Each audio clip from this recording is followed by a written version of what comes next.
When we imagine a tropical island, we immediately think of paradise. Fine white sand, a gentle sea, the sun, and girls? Or men, if you're a woman.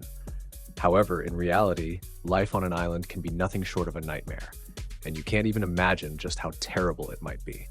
Let's delve into the history of Pitcairn Island. I promise it will surely captivate your interest. Over the span of a little more than 2 centuries, the most unbelievable events took place on this island, events that defy imagination, all despite the fact that the island itself is relatively small, measuring only 4.5 square kilometers. It is located in the Pacific Ocean. Today, Pitcairn Island is the smallest nation in the world. 49 people live there. But let's finally dive into its history. This island was founded by mutineers from a ship called the Bounty. On Pitcairn Island, they attempted to hide from English justice. Apparently, this island has a knack for attracting criminals. An interesting fact about it, in 2004, the state became infamous for having the highest percentage of pedophiles and imprisoned men in the world. It is believed that Polynesians once inhabited the island, settling there as early as the 11th century. They lived quite well, but eventually they all died out. Interestingly, they did so without any external interference. Neither the British nor any other colonizers had anything to do with it. In 1787, Britain sent sailors on a ship named the Bounty with the mission to find the breadfruit tree. At that time, the English had lost their American colonies and were on edge. They still held colonies in the Caribbean, but a revolt could break out there at any moment. In those colonies, there was little to eat because the soil was unsuitable for the crops Europeans were accustomed to. The mission of the Bounty's crew was to fix that situation, but the mission failed. When the ship docked at Tahiti, the sailors realized that life there was devilishly good. The locals were hospitable and the local girls were amorous. The ship's crew ended up taking a 6-month vacation in Tahiti. However, the sailors eventually remembered why they had set sail in the first place and reluctantly returned to their duties. Life aboard the ship was a struggle. Many couldn't handle the stark contrast between the bright island and the squalid cabin. Thus, a mutiny erupted. The sailors overthrew the officers by putting them into a small boat, and then they hurried back to the girls. Soon enough, the mutineers realized that they wouldn't escape the wrath of English justice for their rebellion on board.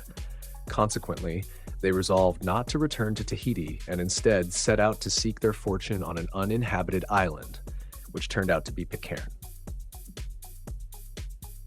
Fletcher Christian, the Bounty's first mate, led the mutiny and sailed to Pitcairn. However, some sailors could not resist temptation and returned to Tahiti, for which they were harshly punished by English law. Christian's group found refuge on Pitcairn, yet life there was not as paradisiacal as in Tahiti. The island was settled in 1790. At that time, there were 9 European sailors on the island, including Christian himself, 6 Tahitian slaves, and 12 Tahitian women. If you're good at math, you can calculate that while the Europeans had plenty of women, the slaves ended up with only 3 girls between them. Thus, the seeds of discord were sown even before the settlement was founded. The island boasted a paradisiacal climate, an abundance of fresh water, and breathtaking landscapes. What could go wrong? As surprising as it may sound, alcohol intervened.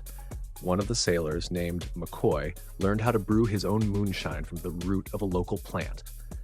Soon, nearly the entire island fell into a drunken stupor. Fletcher Christian fell into depression and lost interest in managing the ensuing chaos. Who then seized the throne of this tiny state? Naturally, it was the man with the moonshine, still, McCoy.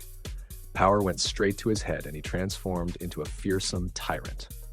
To give you an idea of how he ruled the island state, consider this story. He once sent one of the girls out fishing. In McCoy's opinion, the Tahitian girl returned with 2 little fish, so he simply bit off her ear. Tired of the tyrant, the girl leaped off a cliff. Not wanting to remain without a lady of his own, McCoy turned to the slaves in search of a new girl. Incensed, the slaves decided to deal with the drunken Europeans. They planned a revolt and stole the weapons from McCoy and his group. They tracked the Europeans down one by one and eliminated 5 of them. In other words, the number of slaves increased to 6, while only 5 Europeans remained. And then something remarkable happened. It seems the Tahitian women did not want to share the island with the lower caste, and possibly through cunning, they killed all the slaves overnight. The surviving Europeans were, to put it mildly, out of their minds. One went on a drinking binge and even attempted to kill the island's children, of which there were already quite a few at the time. For this attempt, he was eliminated. The former island tyrant McCoy eventually hanged himself. Two of the sailors turned to religion and spent almost all their time in prayer. One of them later died, perhaps from asthma, or maybe with a little help.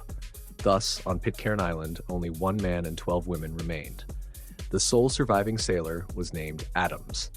He fancied himself as an Adam surrounded by 12 beautiful Eves. Adams delivered his own sermons and performed rituals he devised himself. He even broke the moonshine still and fathered a multitude of children. Today, half of Pitcairn's residents are his direct descendants. I'm curious to hear the opinions of men on this matter. Would you like to be the only man on an island, surrounded by 12 women, fulfilling humanity's biological destiny? Hit like if you'd be interested, and share your thoughts in the comments. In 1808, when the British arrived on the island, they discovered a religious community led by a distinguished gray-haired guru. This sight charmed the Europeans, and the island came to be perceived as the embodiment of virtue and Victorian morality. After Adams died, the locals, accustomed to autocracy, handed over power to various opportunists. A charismatic individual could arrive on the island and proclaim himself the appointed leader. If any locals doubted this appointment, they might simply be banished from the island. Now, let's return to the crime statistics. With a population of 50, having just one pedophile would be enough to top the statistics. Yet there turned out to be as many as 8. In 2004, 7 island residents were convicted of engaging in sexual activities with minors. Among them was even the mayor of Pitcairn. Incidentally, that mayor was a descendant of Fletcher Christian, the very first mate who organized the mutiny on the Bounty. Because of this explosive crime rate, a prison had to be built on the island. In 2010, the criminals were released and the prison emptied, but only for a short time. In that same year, the new mayor of Pitcairn was caught with a 15-year-old girl. Today, the islanders try not to dwell on these crimes. For the people of Pitcairn Island, it remains a very painful subject. Nowadays, Pitcairn is the last British colony in the Pacific. De facto, the island is independent, though formally it remains part of the Commonwealth. Interestingly, it was the first island where women gained the right to vote. The island's population peaked in 1937 at 233 inhabitants, but now there are only 49. Virtually all the youth have left for New Zealand and Australia. 80% of the current budget comes from tourism, so tourists are cherished and well cared for. If you come to the island and want to book a hotel, know that you won't be able to do so, since there are no hotels built on the island yet. But that doesn't mean you won't find a place to spend the night. You can stay as a guest with the locals. An interesting story, isn't it? Share your impressions in the comments. Also, I'd like to remind you that there are other fascinating videos on the channel. Subscribe and hit like.